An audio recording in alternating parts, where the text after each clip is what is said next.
Pronto, a partir desse momento a gente está no ar e a gravação iniciou.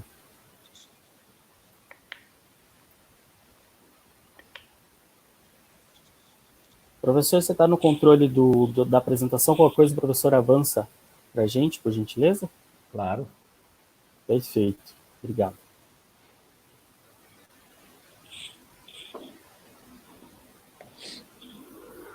Boa tarde a todos. O pessoal que está chegando, acompanhando a gente nesse inédito evento, um evento diferenciado em decorrência de toda a situação que a gente está passando nesse atual momento.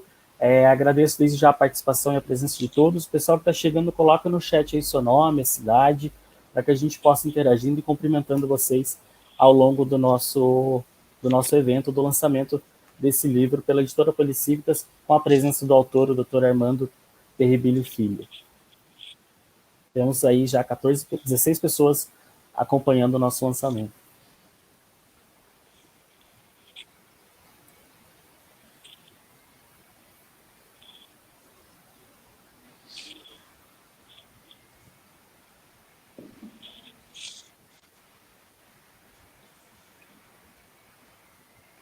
Olá, Rui, boa tarde, Débora.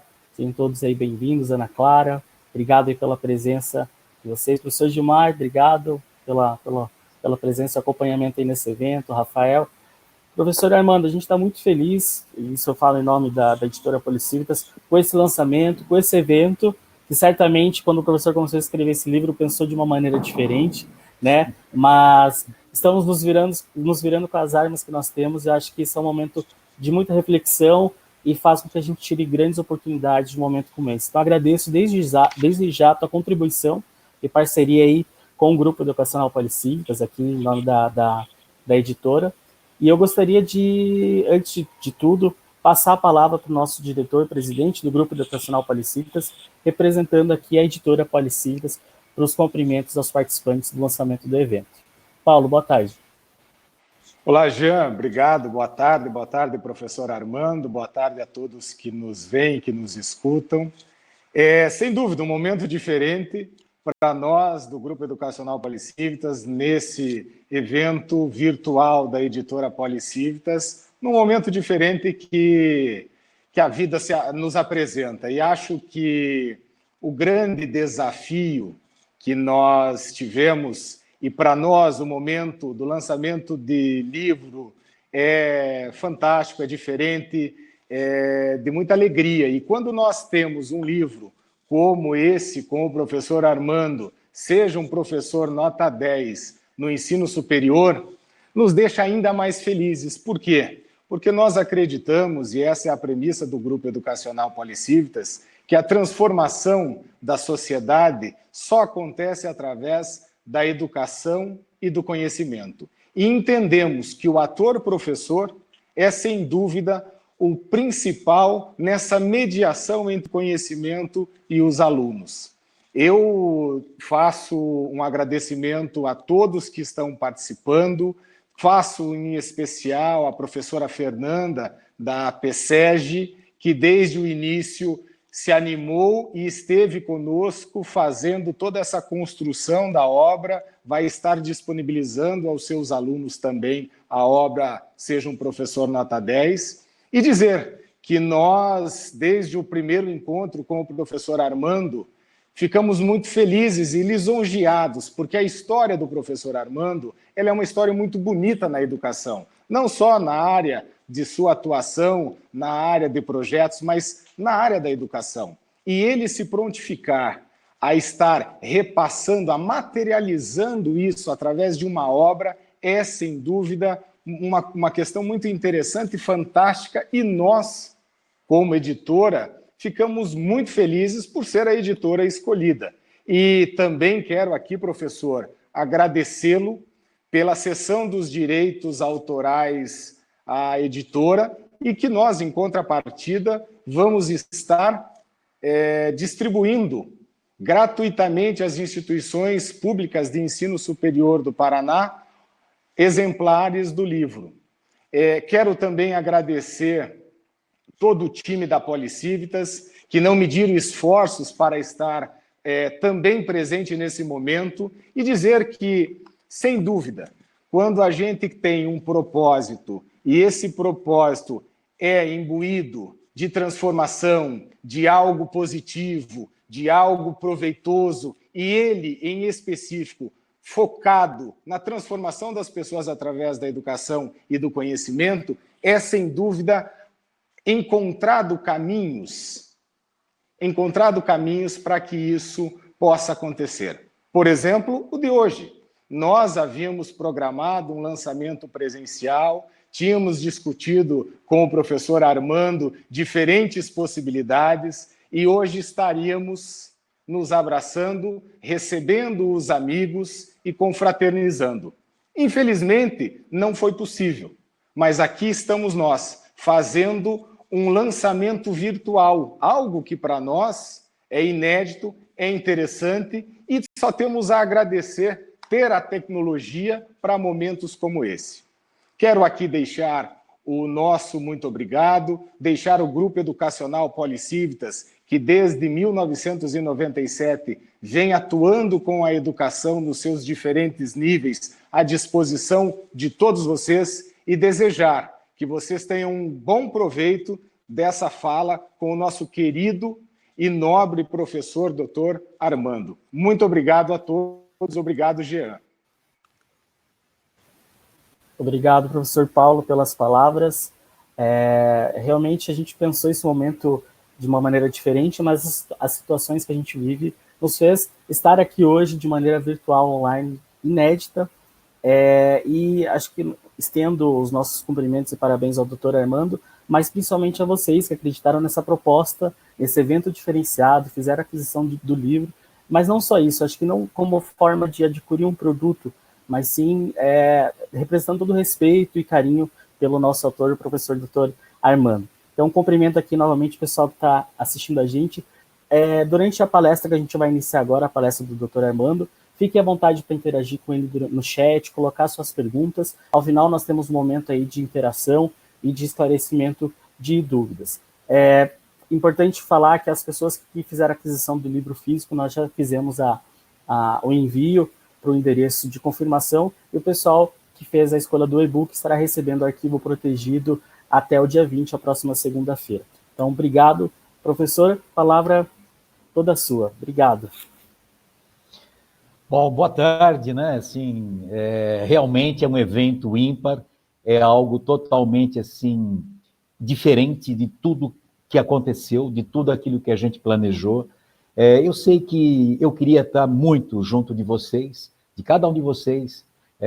Eu preferia estar tomando uma tacinha de vinho, comendo um queijinho, dando um abraço, um beijo em cada um de vocês. Mas, né, a Covid-19 não deixou. Eu diria assim, acho que a Covid-19 só postergou. A gente vai se ver muitas vezes, vamos nos abraçar, nos beijar, tomar muitos vinhos e também muitos queijos, né?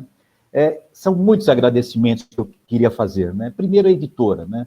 O Paulo, para mim, é um grande amigo aqui de Curitiba, embora ele não seja curitibano, ele seja de Ivaiporã, mas para mim uma grande surpresa, um amigo sincero, uma pessoa que acreditou nesse projeto e que fez de tudo para esse projeto dar certo.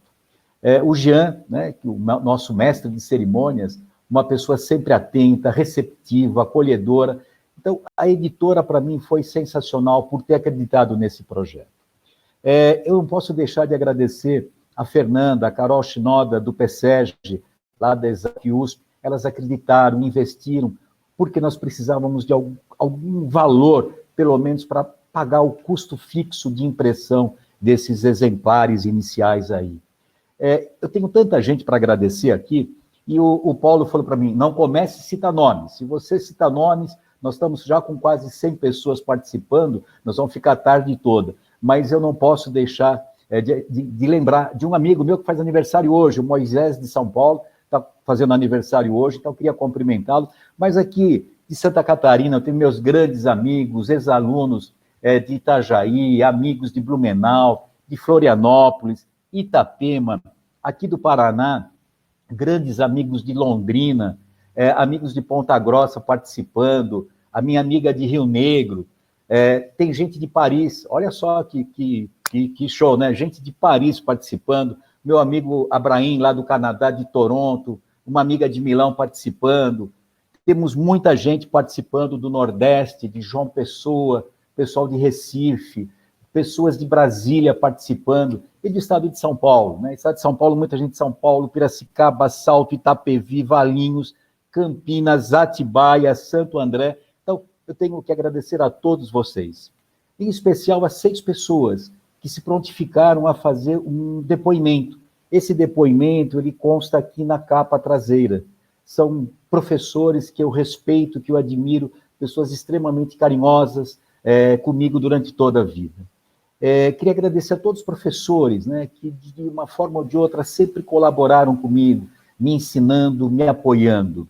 E a tantos alunos atuais, eu estou dando aula online, tenho alunos participando e ex-alunos também. Então, eu só posso dizer muito obrigado. Eu acho que eu sei que essa parte de agradecimentos pode parecer para vocês um pouco formal, um pouco chato, mas não dá para a gente avançar sem esses agradecimentos. No livro, né, a minha dedicatória, ela é feita para 7 mulheres, né? 7 mulheres, minha esposa, minha mãe, minha avó, minhas irmãs, e eu não poderia deixar nunca de lembrar da minha netinha, né? Ela é um show, ela é um espetáculo, e é um momento, né, assim como o Paulo comentou, diferente, que a gente está assim, ausente ou um pouco distante dos nossos familiares. Bom, mas qual o objetivo do livro? Primeiro, eu não tenho nenhuma crítica aos livros de educação, mas eu, né, assim, vocês sabem, meu doutorado foi em educação, eu acho muito blá, blá, blá. Os livros de educação são muito conceituais, e eu sinto que, para quem está começando, tem que ter algo mais prático, algo mais dinâmico, algo mais, como que eu faço, né? Quer dizer, como é o meu dia a dia. Então, eu procurei reunir, né, através de toda a vivência docente, daquilo que eu aprendi com a minha prática e com a ajuda de todos vocês que estão aí, o que deu certo em sala de aula e o que não deu certo em sala de aula. Então, eu apresento algumas técnicas para vocês, né? E veja, eu acho que assim, isso vai ajudar, eu espero, alguns professores iniciantes, sobretudo. Os professores experientes, claro, sempre tem alguma coisinha que vai ter algo a acrescentar. Tanto que um dia eu disse para o Paulo, eu falei, Paulo, se uma dessas 50 chaves servir para pelo menos um professor, o nosso esforço valeu a pena. Então, eu tenho certeza que vai ajudar profissionais do mercado e também vai trazer alguma colaboração com pessoas interessadas e preocupadas com a educação no nosso país, né? Eu acho que cada um de nós tem um compromisso com a educação brasileira. E eu trouxe, inclusive, na orelha do livro aqui, né, nessa orelha aqui do livro, uma frase, né, da Madre Teresa de Calcutá, que ela diz, o que eu faço é uma gota no meio do oceano, mas sem ela, o oceano será menor. Então, acho que cada um de nós tem um propósito, cada um de nós tem uma responsabilidade junto à educação. E é por meio da educação que a gente constrói, que a gente muda, que a gente altera um país, né?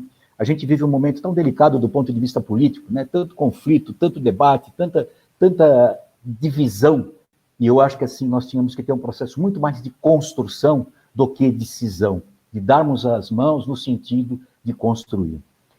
Como que eu estruturei esse livro? São 50 chaves, e eu dividi em capítulos, né? Então, as primeiras 18 chaves falam sobre sala de aula, e eu vou explicar já para vocês isso. 6 chaves que falam sobre o conteúdo da disciplina, 10 chaves que falam sobre avaliação, né? Se tem que ter prova, não tem que ter prova, se a prova é com consulta, a prova sem consulta, tipo de questão, a gente comenta tudo isso em 10 chaves, tá? Em seguida, a gente apresenta a primeira aula da disciplina. Por incrível que pareça, a primeira aula, eu tenho aqui alguns professores extremamente experientes, né? Ana Clara, Ana Lúcia, né? A gente sabe que a primeira aula que faz a diferença. Então, a primeira aula, a gente tem que realmente encantar o aluno pela disciplina, fazer com que ele sinta ele se sinta estimulado e interessado em participar. Vou falar da biblioteca, né? Assim, eu sei que tem professores que dão aulas em instituição e mal sabem onde fica a biblioteca. Então, ele tem que estar presente, ele tem que ver o que tem na biblioteca, ele tem que forçar a biblioteca a adquirir novos livros. Então, tem 3 lições aí, 3 chaves que falam sobre biblioteca. 4 que falam sobre a instituição e 3 que falam de mercado, né? E aí, no 8º capítulo, eu coloquei um tema bastante interessante, que é a felicidade de ser professor, que é um tema que hoje em dia se fala muito sobre a felicidade no trabalho. Eu estive na Espanha fazendo alguns cursos, e um dos cursos lá se diz muito sobre a felicidade no trabalho. Algumas empresas na Espanha já têm um gerente de felicidade, não tem nada a ver com RH. É um gerente que fica medindo o nível de satisfação das pessoas, não através de planos de benefício, mas ficam medindo, né, a satisfação das pessoas em termos de relação com o trabalho, de motivação, de interesse e até de produção. Como que cada chave está estruturada? Então, cada chave começa com um título e tem uma caricatura, né? Então, por exemplo, aqui, ó, a chave 1. Então, a chave 1, o título é Chamar todos os alunos pelo nome. E aí tem uma caricatura. E a caricatura, muito bem feita pelo pessoal da Polis, começa assim: você aí de trás, de camisa azul, pode vir me ajudar? Chamar o aluno pelo nome faz toda a diferença. Eu estou dando aula na FIEP, a Federação das Indústrias do Paraná, eu tenho inclusive aqui a Suzana presente nesse evento, o Bueno. Eles ficaram impressionados. Professor, como que o senhor sabe o nome dos alunos? Veja, eu digo para vocês, chamar pelo nome faz toda a diferença. Porque isso traz o quê? Isso traz proximidade. Isso faz com que você reconheça o seu aluno como uma pessoa. Então, há um esforço? Há. E nós temos que nos empenhar para que a gente memorize isso. Eu não vou discutir no livro as técnicas, acho que cada um tem a sua técnica, mas nós temos que nos empenhar para isso. A chave, logo depois disso, ela tem uma frase que sintetiza e um contexto, né? Então, a frase sempre num retângulo cinza, então o professor deve chamar seus alunos pelo nome, pois isso traz aproximação, reconhecendo como pessoa e demonstrando empatia. Ou seja, se você não quer ler a chave toda, só de você ler o título, ver a caricatura, já tem a grande mensagem aí que a gente está querendo transmitir. E depois tem o contexto. Esse contexto eu vou sempre usar nós, porque nós, professores, nós somos parceiros de viagem, né? Nós estamos juntos, então, assim, é uma forma de que a gente se sinta o quê? Cúmplice um do outro nesse processo. Em seguida, né, depois de toda essa contextualização, nós temos o quê? Nós temos as recomendações. E nas recomendações eu chamo de você. Aí é uma forma direta para que você se sinta assim, próximo, íntimo, assim, de uma forma bem dialogada. Então, é com quem eu quero falar, é com você. Tá? Em seguida, dentro de cada chave, eu apresento as referências, né, as referências bibliográficas, para não colocar no final do livro, ela é apresentada ao final de cada chave, e o agradecimento. Em cada uma, eu faço um agradecimento a um professor, algum professor meu, né, ou algum amigo professor com quem eu tanto aprendi. Né? Então, assim, são 50 agradecimentos. Assim, agradeci muito ao André Nadjarian, uma pessoa fantástica com quem eu tanto aprendi, o Juliano Ferreira aqui de Curitiba, pessoas incríveis, né? O Ricardo de Recife, a Angélica de João Pessoa, enfim, são muitos nomes, e em cada um tem uma lembrança, um carinho aí, uma retribuição do que vocês me ensinaram, tá? Eu vou apresentar alguns exemplos aí de como são essas chaves, né? Então, por exemplo, a chave 2 é assim, manter a pontualidade de ponta a ponta. Vejam que na chave diz assim, vamos aguardar 10 minutinhos para a chegada dos colegas. O trânsito hoje está muito ruim, choveu muito. Veja, é uma coisa que a gente tem que acabar com isso. Nós temos que acabar com esse jeitinho brasileiro que levou o país a uma verdadeira bancarrota. Veja, a aula começa às 7 horas, vamos começar às 7 horas. Hoje estava marcado para as 16h30. O Jean e o Paulo falaram, vamos começar às 16h30.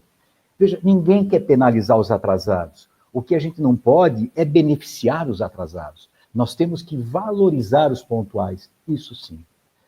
Eu estava num congresso, até conto isso, e a minha palestra, um congresso em nível nacional, nível brasileiro, começava às 8h30 da manhã, eu cheguei às 8h, me preparei, deixei tudo pronto. O mestre de cerimônias falou, você espera um pouquinho. Eu falei, mas são 8h30. Ele falou, espera um pouquinho, tá? Tá bom. Aí esperei 5 minutos e comecei a forçar. Ele falou, espera um pouco e tal, e ficou aquela situação extremamente desagradável. Quando deu 10 para as 9, ele falou, você pode começar. Eu falei, eu vou ter mais 20 minutos para apresentar? Ele falou, não dá, porque tem a questão do coffee break, tem a logística, infelizmente não vai dar para a gente continuar, continuar após o horário. Eu falei, pois é, falei assim, veja, você me tirou 20 minutos da palestra, o evento, eram 3 dias, o evento amanhã, ninguém vai chegar às 8h30, todo mundo vai começar a chegar às 10 para as 9. Então a gente cria a cultura do atraso. Então veja, eu explico nessa chave aí, o que você pode fazer? Retome a aula anterior, né? Comece estimulando os alunos, discuta algum artigo que você pediu antecipadamente, mas comece no horário. Está marcado para 7? Comece às 7. Eu tenho alunos aqui, ex-alunos de Itajaí, o Fernando, e veja que isso, eles sempre comentaram comigo, professor, é incrível a sua pontualidade. Eu falei, não é minha, porque na hora que você exige a pontualidade, os alunos respondem. E quem começa a chegar atrasado, as pessoas começam a se sentir envergonhadas. Não que eu queira causar nenhuma situação dessa, porque as pessoas percebem que os amigos, os colegas, estão dando conta disso. Outra coisa que eu sempre digo com relação à pontualidade, a pontualidade não é só na entrada, é no retorno do intervalo, no retorno do break. A gente também tem que ter pontualidade. O que eu faço? Eu faço games. Então, o game que eu faço, sempre eu distribuo um bloco, um livro, nesses games, eu faço o quê? No retorno do intervalo. Porque se chegar atrasado do intervalo, vai perder algumas questões do game e provavelmente não vai, assim, ser o vencedor do game. E outra coisa, no final da aula também, eu sei que muitas vezes a aula termina um pouco antes, às vezes 5, 10 minutos antes.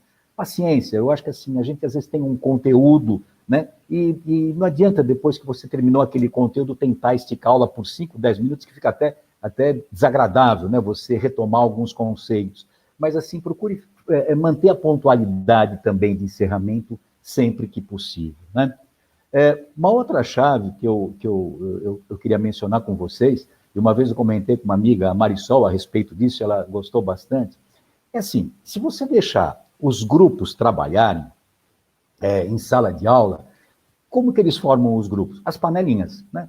As panelinhas, as meninas ali da direita, os meninos da esquerda, o outro grupinho do centro ali. O que eu recomendo assim, se algum trabalho que os alunos vão desenvolver fora da sala de aula, em todo ou parte, deixe o grupo se estabelecer, porque existem questões operacionais, às vezes de bairro, às vezes de carona, às vezes de namorado, não se meta nisso. Mas, para trabalhos em sala de aula, quebre os grupos, faça com que as pessoas conversem de forma totalmente aleatória, você quebra essas panelinhas. E como que você pode fazer isso? Eu divido, por exemplo, por meses do ano. Os nascidos em janeiro, fevereiro e março formam um grupo. Abril, maio e junho formam outro grupo. E eles adoram isso. E eles até reclamam, né? Porque dizem assim, nossa, você deixou todos os capricornianos juntos, né? Ou todos os virginianos, né? Porque os capricornianos, o pessoal diz que são mais persistentes, né? Os virginianos, como meu filho Leonardo, são mais o quê? Mais, assim, perfeccionistas. Então, é uma forma de pessoas que não se conhecem, né, embora estejam na mesma sala de aula, trabalharem juntos. Veja, e isso é o mercado de trabalho. Quando nós trabalhamos no mercado de trabalho, nós não escolhemos, não é verdade? Nós não escolhemos quem trabalha conosco, sexo, idade, faixa etária, nada. Vem o que Deus manda. Então, a sala de aula tem que propiciar esse tipo de exercício. Tá? Você pode fazer também, pela primeira letra do nome, de A a E, e vai juntando, de F a e assim por diante. Claro que depois você tem que dar uma equilibrada no quantitativo aí, com relação ao número de participantes. Uma outra coisa importantíssima é efetuar a gestão do tempo. Isso aí parece mais ou menos óbvio, né? Efetuar a gestão do tempo. E é complexo. A gente tem que se organizar em termos de conteúdos. Mas o que eu queria chamar a atenção para vocês é com relação à apresentação de trabalhos. Aqui eu tenho vários amigos professores, né? E que sabem, quando você pede para apresentar um trabalho, o que acontece? Todo mundo fica no computador, né? você chama um grupo, o outro grupo fica lá trabalhando, alguns até fora da sala de aula. E você sabe que é assim, né? O que eu recomendo que se faça diante disso? Primeira coisa, é trabalho em grupo? Vai ter apresentação? Então todos têm que ter o mesmo tempo de apresentação e de feedback. Todos, o mesmo tempo. E você tem que avisar antecipadamente qual o tempo que cada grupo tem, até para que eles planejem-se, né, em termos de apresentação. Segunda coisa, você pede as apresentações antecipadamente. Eu tenho uma apresentação na segunda-feira, os grupos vão apresentar na segunda-feira, eu pedi para que eles me encaminhem as apresentações até as 14 horas de segunda-feira. O que isso representa? O que representa o envio antecipado? Representa que as apresentações estão congeladas, para todos. Ou seja, se eu der o feedback para um grupo, o outro grupo não vai poder mexer na apresentação, porque a apresentação dele está ali, está parada, está congelada, está comigo, não está mais com o grupo. E aí, os grupos, você faz por sorteio, que é um critério extremamente justo. Não existe aquela, vai chegar mais tarde, chegou mais tarde, atrasou, quero sair mais cedo. Não, é por sorteio. E você tem que, o grupo apresenta e você dá o feedback para todos. Porque o feedback que você está dando não é só para aquele trabalho. O feedback que você está dando é conceitual. Todos vão aproveitar disso. Eu tive uma experiência numa faculdade aqui em Curitiba, em que os grupos, eu montei exatamente esse esquema, e cada grupo, acho que tinha 15 minutos para fazer a apresentação. Quando chegou, eram 5 grupos, quando chegou o terceiro grupo, a menina falou assim, eu não terminei. Eu falei, mas o teu tempo está encerrado. Ela falou, mas eu não acabei. Eu falei, tá ok. Eu falei, te dou mais 2 minutos e você conclui. Ela foi mais 2 minutos. Eu falei, agora o teu tempo encerrou. Ela falou, mas eu não terminei. Eu falei, você terminou. Eu falei, por favor, você se sente. Ela saiu, né, reclamando, lá sentou. Né? E aí eu dei o feedback para o grupo, chamei o quarto grupo apresentou, dei feedback e terminou, que era a última aula do módulo. E aí, a hora que eu estava encerrando a disciplina, um rapaz levantou a mão e disse assim, eu queria comentar uma coisa, professor. Eu falei, pois não. Eu queria cumprimentar o senhor pela gestão do tempo dos trabalhos apresentados. Eu falei, não fiz mais que a minha obrigação. Ele falou, não, é que teve uma outra disciplina aqui, que o professor deixou os grupos tempo livre, cada grupo apresentava o tempo que precisava. 2 grupos não apresentaram o trabalho. Então, gente, vocês imaginem, né, um aluno, um grupo, prepara um trabalho durante 5, 6, 8 encontros, 9 encontros, para não poder apresentar. Porque o outro grupo levou mais tempo. Mas a falha não foi do outro grupo, a falha foi do professor. Ele que é responsável pela gestão do tempo. Né? Então, assim, esse método é extremamente interessante, Uma coisa que eu comento com vocês, né, e eu até coloquei o Paulo colocou como material no link enviado, é fazer a correção de provas às cegas. Né? Eu não trouxe aqui a caricatura, né? Mas o que é correção de provas às cegas? Você dá a prova, né? Isso o professor Emerson, que está presente aqui, ele que me ensinou, a gente discutiu isso, a gente faz a prova às cegas e a gente não entrega. A gente fica com a prova debaixo do braço na aula seguinte, porque o aluno odeia a prova, né? O aluno odeia a prova e depois que faz a prova, a primeira coisa que o aluno pergunta é, professor, trouxe a prova? Né? Então você fica com a prova debaixo do braço, você dá a sua aula, na última meia hora você fala, nós vamos corrigir a prova. Aí os alunos, como? Me dá a prova? Não. Você corrige a prova no quadro, você mostra os slides, você mostra os recursos que você usou. Por quê? Porque o aluno não sabe o que ele acertou, o que ele errou. Então ele fica prestando atenção na correção da prova. Você projeta a prova e fica corrigindo a prova, e ele não sabe quanto ele tirou. Você está fazendo uma revisão para ele. Ele tem que prestar atenção para saber se ele acertou, se ele errou, até para ele argumentar com você alguma coisa. Terminada a correção, aí você distribui a prova. É um negócio assim que funciona muito, muito bem. O professor Mário Fonseca também usava esse método e a gente tinha, sim, resultados extremamente positivos. Uma outra coisa, aprendi com grandes professores aí, Desafiem seus alunos. Deem textos em inglês, dê texto em espanhol. Claro que os alunos vão reclamar, vocês sabem disso. Quando eu me matriculei no curso, não falaram que era obrigatório saber espanhol e inglês. É verdade. Mas veja, você não faz disso uma obrigação.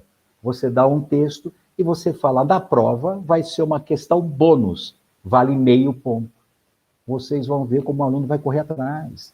E eu digo sempre para eles assim, você está no mercado de trabalho, o teu diretor te chama e fala assim, dá uma olhada nesse artigo aí, que é um artigo em inglês, um artigo em espanhol, o que você vai fazer? Você vai traduzir, vai pegar, vai lá no Google Translator, lá faz a tradução, lê, tem que entender, você se empenha. E a gente tem que levar isso para a sala de aula. A gente tem que levar esse desafio para que os alunos também possam se sentir desafiados e ter assim, essa adrenalina aí para se desenvolver. Ou seja, a gente tem que estimular o aluno e não fazer com que ele se coloque na posição de vítima, de não ser inglês, não ser espanhol. Vá à luta, aprenda, né, se desenvolva. Uma outra coisa muito interessante, eu aprendi isso com o meu amigo Jean, assim, a importância, né, de a gente apresentar questões de prova com verbos específicos. O verbo faz toda a diferença, né? Então, aí vocês estão vendo, né, a taxonomia de Bloom, onde ele apresenta 6 níveis diferentes. O verbo faz toda a diferença na elaboração de uma prova. Então, por exemplo, questões que você quer na prova que ele mostre conhecimento. Então, por exemplo, definir, enunciar, né, relatar, registrar, são verbos que estimulam aqui o aluno mostrar o seu conhecimento. Compreensão, descrever, explicar, né, transcrever, mostra a compreensão dele. Aplicação, né, demonstrar, empregar, interpretar, análise, né, classificar, comparar, examinar, síntese, né, coordenar, reunir, e assim por diante. E avaliação, apreciar, avaliar, escolher. Então, olha só, gente, assim, que coisa fantástica. Através de alguns verbos, a gente sabe exatamente o que nós queremos medir, ou o que nós queremos saber, entender daquilo que o nosso aluno aprendeu. Lembro que a avaliação, e eu escrevo muito disso aí, a avaliação não é no sentido de aprovar ou reprovar, é, sobretudo, saber o que o aluno não aprendeu para que a gente tenha a oportunidade de ensinar. A avaliação é muito mais nossa do que, efetivamente, de medição da quantidade de informação que o aluno tem. Eu discuto, inclusive, no livro, as questões de prova com consulta e prova sem consulta. É muito fácil falar prova com consulta, mas nós, professores, nós não estamos preparados para dar prova com consulta. E nem o aluno, porque o aluno acha que prova com consulta, ele vai pegar um material lá e vai transcrever aquilo que está escrito. Então, podemos fazer a prova sem consulta, mas a prova com consulta, ela também tem que ter questões inteligentes, questões que estimulem a aprendizagem do aluno. Tá? Um outro exemplo é sempre usar recursos visuais, gente, sempre. Uma pesquisa feita na Espanha, né, a respeito de por onde nós recebemos as informações, e nós recebemos as informações pelos 5 sentidos, né, pela visão, pela audição, pelo tato, pelo olfato e até pelo paladar. E essa pesquisa mostra que 83% da informação, ou das informações, nós recebemos pelos olhos. E pela audição, apenas 11%. Então, se você tem uma aula de 4 horas, né, numa pós-graduação, ou de 2 horas numa graduação, né, Marcelo foi meu aluno, sabe disso, a gente não consegue ficar 2 horas ouvindo blá, blá, blá. A gente coloca o quê? A gente coloca algum efeito visual, algum slide que ajuda na fixação de conhecimento. Eu digo, você vai hoje em igreja, as próprias igrejas hoje têm PowerPoint, né? O padre está falando lá, cantando, tem o PowerPoint lá com algumas imagens, com algumas frases, o quê? Fazendo com que a retenção da informação seja maior do que somente através da fala. A exceção, né? Assim, eu estava estudando sobre isso, os advogados, eles têm a capacidade auditiva bem apurada, porque o exercício da profissão deles exige essa habilidade um pouco mais desenvolvida que os não advogados aí, tá? Para terminar, eu acho que Só queria falar um pouco minha aí, né? Quer dizer assim, qual que é o meu currículo, assim, o meu pós-doutorado é na área de metodologias de gerenciamento de projetos, meu doutorado pela Unesp, lá de Marília, o meu mestrado é administração, eu sou bacharel em matemática, aí tenho algumas publicações aí no exterior, e esse é o meu 7º livro, né? O meu foco, o Paulo Maia comentou, que é muito na área de gerenciamento de projetos, mas o meu primeiro livro, né, aquele azulzinho que vocês estão vendo à esquerda, ele foi escrito com a minha orientadora do doutorado, a professora Elia Sônia, e esse livro verde agora, que é meu último livro, também na área da educação, né, tentando passar um pouco da experiência, da prática docente aí. Né.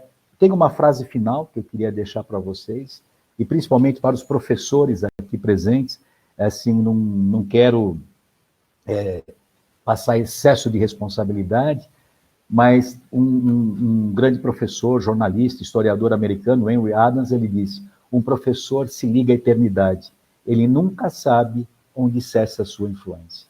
O que eu quero dizer para vocês, a responsabilidade que a gente tem numa sala de aula, de levar uma mensagem positiva, de levar um otimismo. Veja, nesse momento que a gente vive de dificuldade, de Covid, nós, professores, temos que passar o que? Essa confiança, temos que passar esse otimismo, né? Essa esperança, e para que eles registrem o quê? Nós, assim, no sentido de apoiá-los, de acreditarmos que o mundo será melhor. E eu acredito que o mundo será melhor, sim. Tá? Vocês têm aqui meu contato, eu vou abrir aí para questões aí. Jean, eu não olhei o chat, porque eu não sei como é que está, mas, por favor, se você puder falar algumas perguntas aí, eu agradeço. Claro, professor. Obrigado aí pela sua contribuição. Se eu pudesse, eu ficava te ouvindo aí por muito, muito tempo. Realmente é um grande aprendizado ouvi-lo e é uma honra minha, em particular, trabalhar diretamente com você. Eu não quero ficar citando nomes aqui, mas a gente tem uma audiência qualificada aqui da Yasmin, a sua neta, né, que mandou um beijo através do Wellington. Então, mais que especial essa presença que eu não poderia deixar de citar. Professor, o Júlio fez algumas contribuições e ele perguntou sobre a questão da divisão de grupos.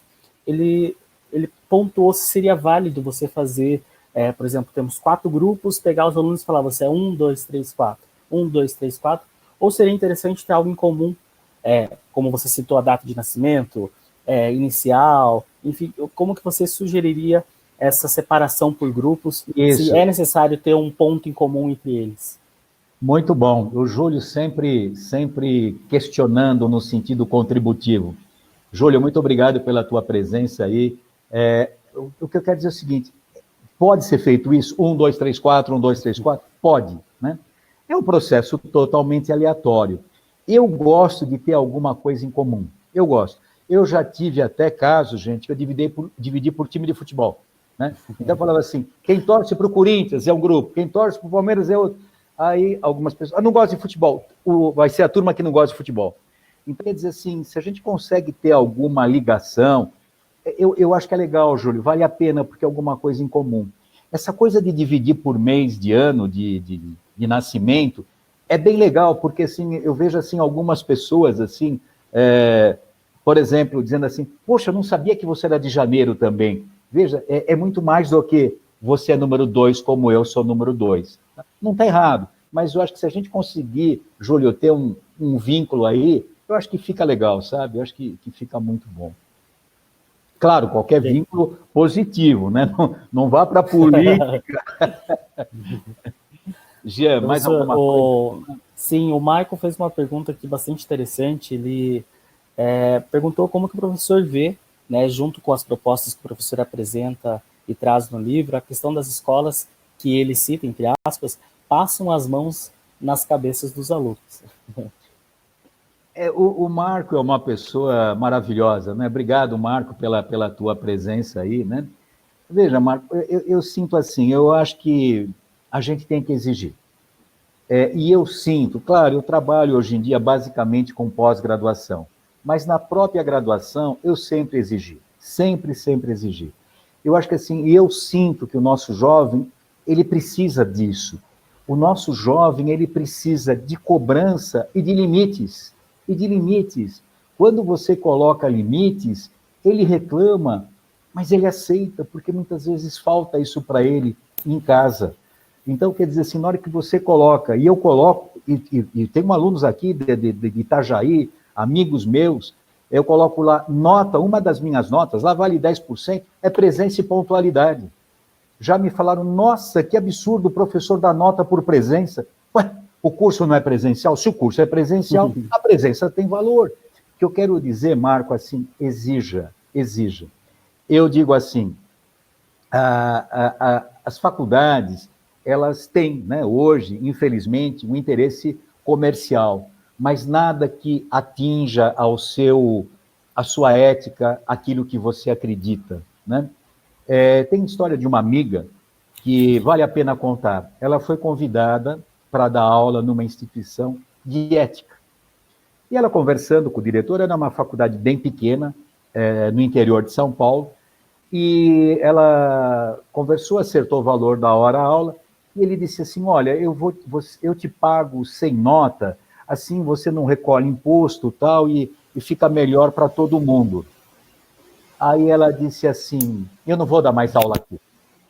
Ele fez por quê? Ela falou, olha, eu vou dar uma aula de ética e você está me propondo que eu cobre sem emitir uma nota fiscal, sem nenhum tipo de tributação.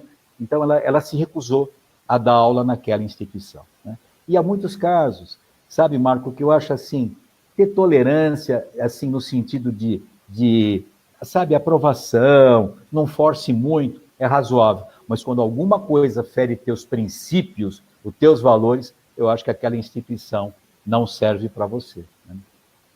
Legal. Professor, eu fiz algumas anotações durante a tua fala, e eu acho que é muito importante que, para contribuir com essa pergunta do Marco, é que quando você fala a questão, não é punir o atraso, é não bonificar. Eu acho que acho que ter essa visão é muito importante. Você não está punindo, você só está simplesmente não tá bonificando quem está atrasando o início da aula ou o andamento da atividade. É importante, Jean, porque, veja, eu sei que muitas pessoas têm dificuldade para chegar em função de trânsito. Eu tenho alunos, por exemplo, que trabalham em São José dos Pinhais, têm aula em Curitiba, eles têm dificuldade na hora do rush de se locomover. Eu não tenho a menor dúvida. Por outro lado, eu vejo assim, eu não posso penalizar os outros.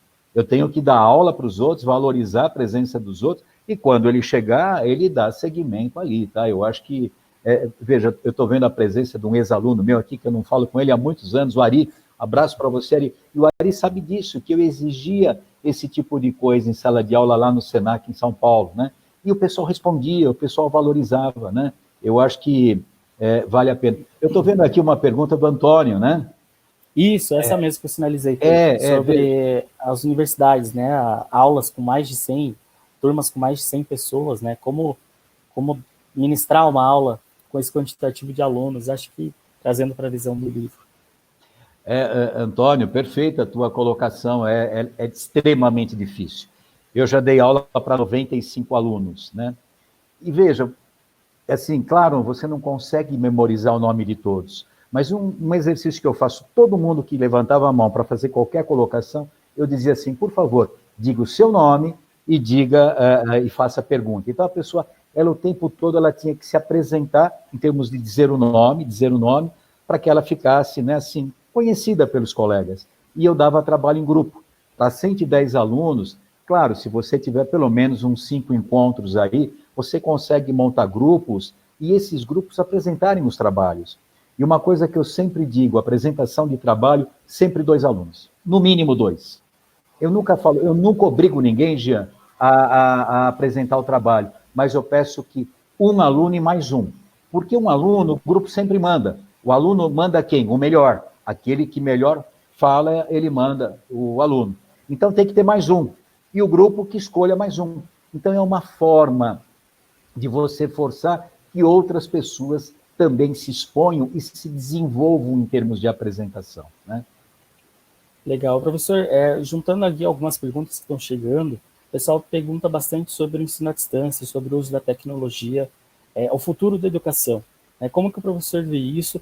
Acho que esse momento que a gente está vivendo é um momento muito propício para se falar sobre, porque não sei se os nossos professores estão capacitados, se os nossos alunos têm acesso a esse tipo de ferramenta, como que, apesar de ser uma saída, como que o professor enxerga o futuro da educação com a entrada do ensino à distância?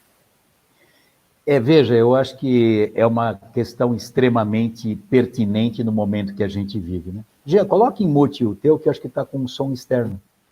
Veja, é uma coisa extremamente pertinente o ensino à distância.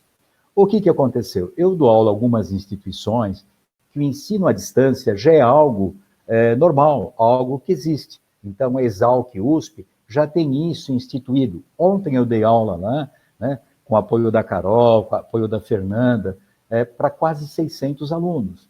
Então, isso, o aluno, quando ele contrata um curso à distância, ele já está preparado. A instituição, ela tem o quê? Um estúdio, ela tem todo um trabalho. A Polis também tem curso, Policívitas também tem cursos à distância.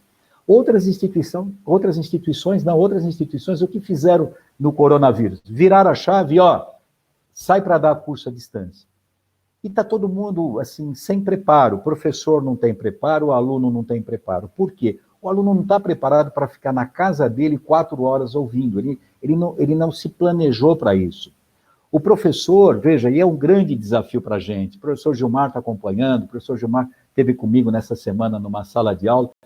Veja, porque cada instituição escolhe uma ferramenta. Você vê, nós temos hoje aqui uma ferramenta, tem outras instituições que escolheram o Zoom, outras escolheram o Google Classroom, e nós, professores, temos que nos adaptar e nos virar em cima disso. Acho que isso é uma oportunidade para que a gente se desenvolva, tá, gente? Eu acho que isso daí vai ser algo que vai se estabelecer. Eu diria assim, acho que o ensino à distância ele veio para ficar, ele vai sofrer ajustes, melhorias, adequações, mas não vai ser exclusivamente à distância. O presencial faz diferença. A gente está numa sala de aula, junto com os alunos, a interação, o tomar café junto, tanto que eu estou com uma turma aqui em Curitiba que a gente já combinou. Pessoal, quando acabar a pandemia, a gente vai sair para comer uma pizza para a gente se rever. Então, eu acho que, assim, realmente, eu acho que o corona trouxe mudanças que vão realmente, assim, se perpetuar, eu não tenho dúvida, mas a gente vai ter um equilíbrio entre o presencial e o à distância. Presencial com reuniões quinzenais, semanais, mensais, dependendo do curso aí, né? Legal, professor. Acho que isso tudo é muito benéfico, inclusive trazendo para a nossa realidade aqui, para o nosso evento de hoje, o professor no início citou amigos aí do exterior, do Nordeste, do Sudeste, que acho que só seria possível esse encontro se fosse dessa forma. Então, olhar o lado bom aí de todas as coisas. Professor, uma dúvida que me surgiu, eu acho que aqui no chat a gente teve uma pergunta, salas grandes de 100, 110 alunos, como que a gente consegue decorar o nome de todos esses alunos? Não consegue, né? Não consegue. Não consegue. Veja, quando eu tive 95 alunos, assim, eu consegui memorizar o nome, eu diria assim, de uns 80. E eles ficaram impressionados com isso. E eu vou contar um segredo para vocês, tá? Acho que a Débora uma vez me perguntou isso, né? Eu não sei se foi o Fábio ou a Débora, mas assim, como que eu decorava os nomes? Quando eu dei aula numa instituição, há muitos anos atrás, né, na FAAP, em São Paulo, a FAAP disponibilizava um mapa com o nome dos alunos e a foto dos alunos. Né? Assim, isso daí através do quê? De um site. E eu, no final de semana, eu ficava olhando o nome e as fotos. E eu tinha uma sobrinha, a Thaís, hoje já moça, né? Nós ficávamos fazendo jogo de memória. Então, era assim, o nome, quem é a pessoa, o nome, quem é a pessoa. Isso eu estudava antes de começar a disciplina. E quando o aluno chegava no primeiro dia de aula, eu falava, bom dia, boa tarde, Guilherme, tudo bem, Marcelo? Né? Como vai, Bruno?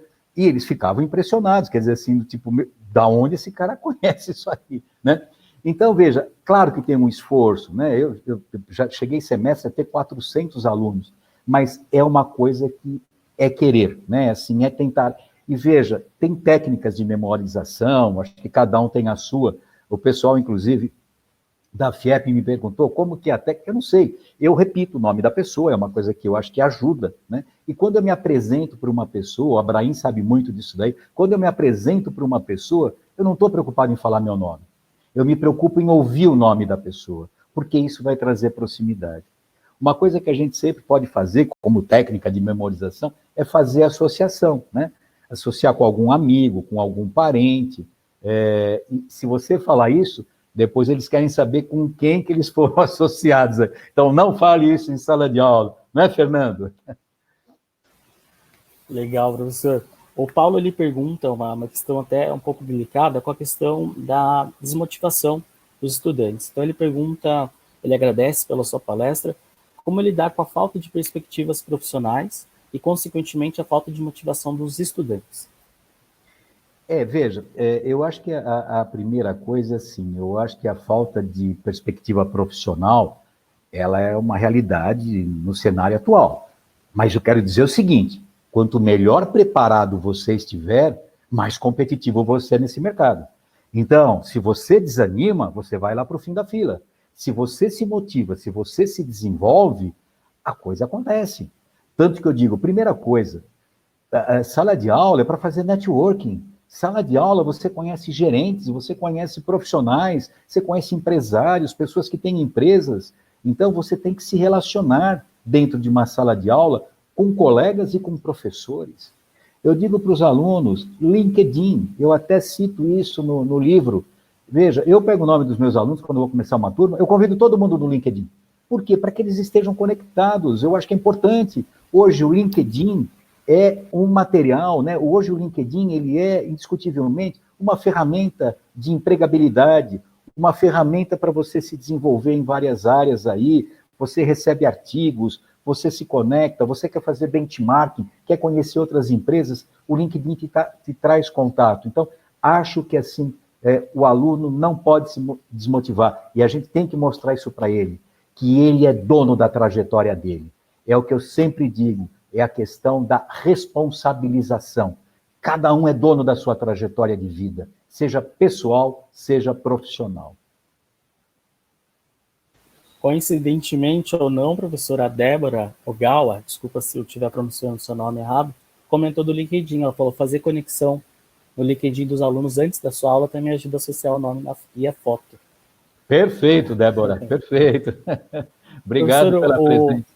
O Rui perguntou, acho que trazendo uma visão até para um outro tipo de profissional que talvez tenha acesso ao nosso livro, se muitas dessas chaves poderão ser usadas, por exemplo, no mercado corporativo, com aplicação em equipes de trabalho, uma função de liderança, por exemplo. Rui, obrigado pela presença aí, sempre legal, assim, um tremendo apoiador. O Rui foi a pessoa que escreveu o prefácio do meu último livro, o Negociação em Projetos. E o Rui é uma pessoa que sempre procura ver o lado pragmático das coisas. Acho que por isso que a gente se dá bem, porque tudo ele quer ver o lado como que coloca em prática. E acho que esse livro, Rui, sim, porque, veja, no mundo empresarial, nós o tempo todo estamos fazendo o quê? Nós estamos trabalhando em equipe, nós estamos trabalhando em grupos, nós estamos fazendo apresentações. Então, muita coisa aqui, com certeza, se aplica ao mundo empresarial. Eu não tenho a menor dúvida, né?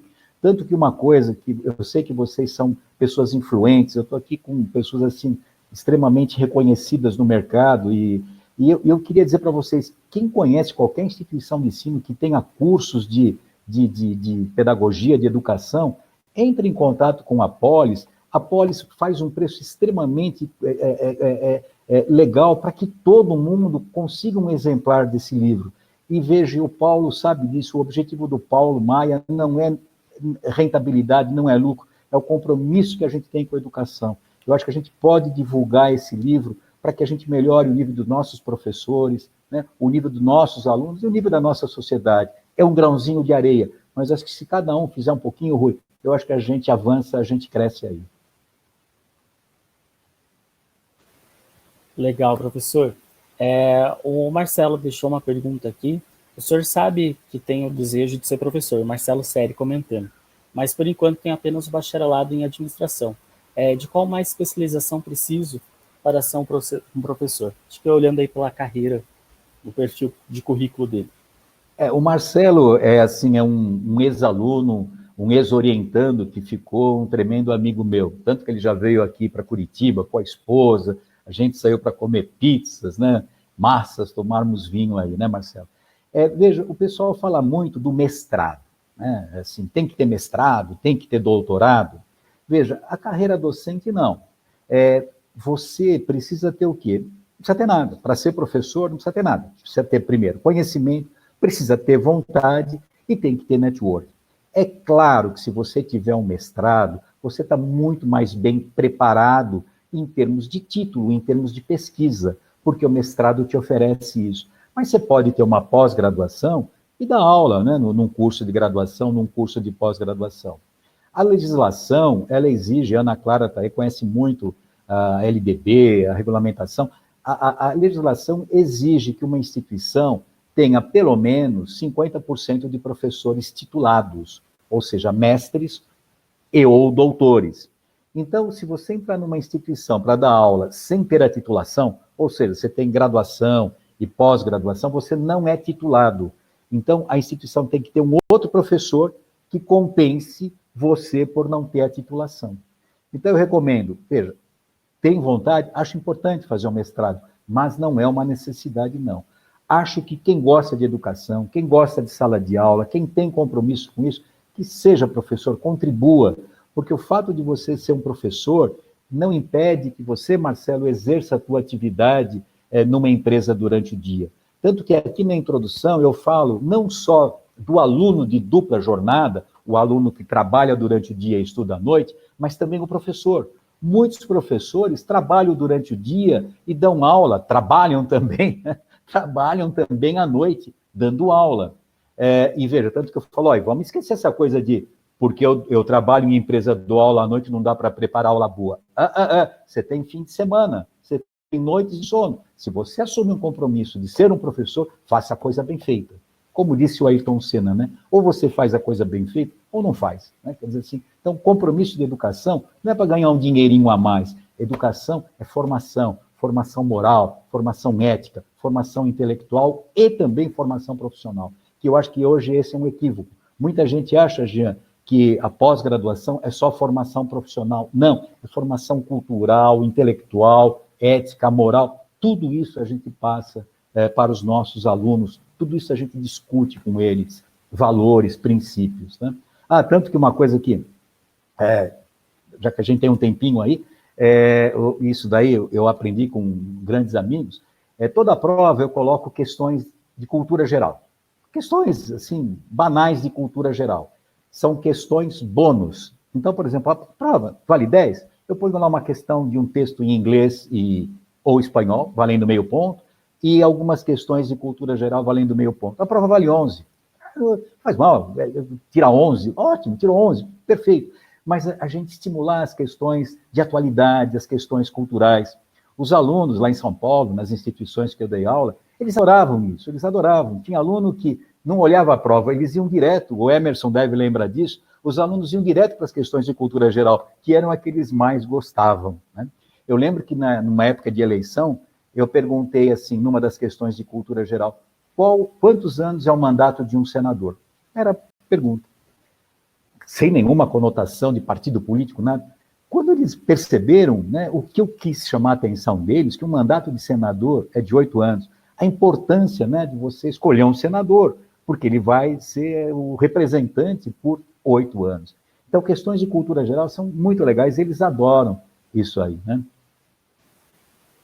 Legal, professor. O pessoal, repercutindo a sua resposta, diz que, infelizmente, algumas instituições, a grande maioria delas, ainda contratam unicamente pela titulação, e às vezes até exigem que a pessoa realmente tenha um mestrado, mas eu também, particularmente, conheço profissionais com um currículo invejável, mas que não conseguem conduzir uma turma, não conseguem conduzir uma aula, né? Ou seja, a titulação não significa didática e vice-versa, né? Mas é necessária a busca dessa titulação, porque algumas instituições exigem, mas o professor precisa estar preparado muito mais do que um simples certificado, diploma na parede. É verdade, verdade.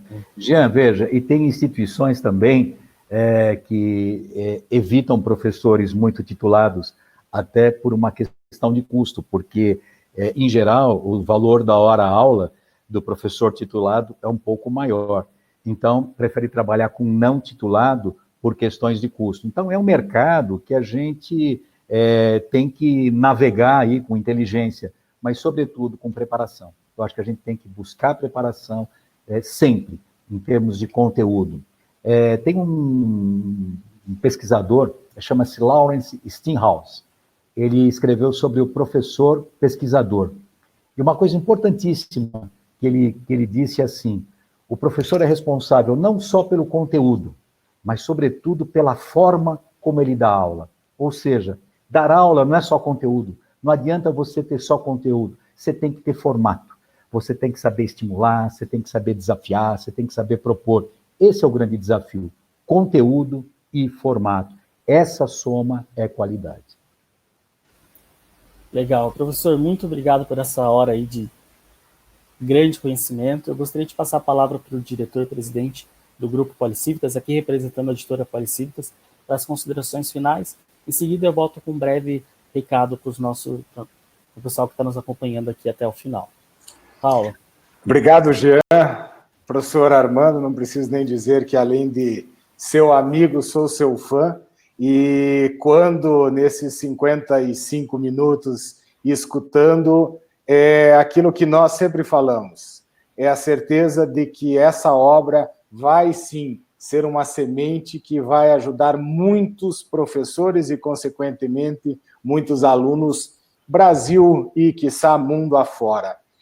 Ficamos novamente muito felizes com a sua história e isso materializada com um livro. Aqui nós temos o compromisso, e acho que isso é fantástico da nossa parceria, que a gente não visa lucro com a obra, mas o nosso grande desafio é fazê-la chegar ao maior número possível de professores Brasil afora. No caso do Paraná, eu até vi ali o professor Gilmar Andrade, que faz parte do governo do Estado. Nós vamos estar acessando a Secretaria, a Superintendência de Ensino Superior, para que a gente possa estar fazendo, passada essa questão do Covid, da pandemia, a entrega de exemplares para que cheguem a todas as instituições públicas de ensino superior do Estado do Paraná. E, por fim, professor, mais uma vez, dizer que a palavra que resume o sentimento do Grupo Educacional Policívitas, da editora Policívitas, a sua pessoa, a sua dedicação, é a palavra gratidão. Muito obrigado, conte sempre conosco e juntos ainda vamos registrar muitos momentos com esse fantástico livro Brasil afora. Grande abraço. Muito obrigado a todos também pela participação. Jean, novamente, nosso mestre de cerimônias, muito obrigado. Obrigado, Paulo, pelas palavras. Professor, mais uma vez, agradeço imensamente a colaboração e a parceria de sempre. Ao pessoal que está nos acompanhando aqui até o final, quero reforçar que os livros físicos já foram postados. Se você não confirmou seu endereço conosco, via e-mail ou WhatsApp, retorne o contato que nós fizemos hoje pela manhã, que prontamente nós enviaremos. E o e-book será disponibilizado, a via protegida, até o dia 20, a próxima segunda-feira. Professor, alguma consideração final, algum agradecimento especial para finalizarmos? Sim, rapidamente eu queria agradecer a vocês, ao Paulo, a você, Jean, pela receptividade, pelo carinho, pela amizade, e a cada um de vocês presentes, que acreditaram nesse trabalho, que acreditam nesse trabalho. Eu estou vendo aqui Antônio, Gabriel, assim, pessoas, Marisol, pessoas maravilhosas. Eu prometo a vocês que quando acabar isso, a gente vai tomar muito vinho, a gente vai comer muita pizza, muita lasanha. Se nós já estamos gordos agora, nós vamos engordar muito mais, tá? Um beijo no coração de cada um de vocês, meus amigos. Estou emocionado. Professor, meu agradecimento, meus parabéns, minha gratidão pelo teu trabalho, pela sua contribuição. Certamente esse livro vai impactar positivamente muita gente. Uma honra ter compartilhado esse momento aqui com vocês. Uma novidade que eu acabei esquecendo de falar, esse webinar ele fica gravado. Se você quiser assistir ele, tomar nota das coisas importantes que o professor pontuou, pode acessar novamente neste mesmo link. Professor, mais uma vez, obrigado. Desejo a todos um excelente final de semana, né? E esperamos estar juntos, próximos, nos abraçando e comemorando essa obra em breve. Um grande abraço a todos, uma boa tarde. Obrigado. Obrigado.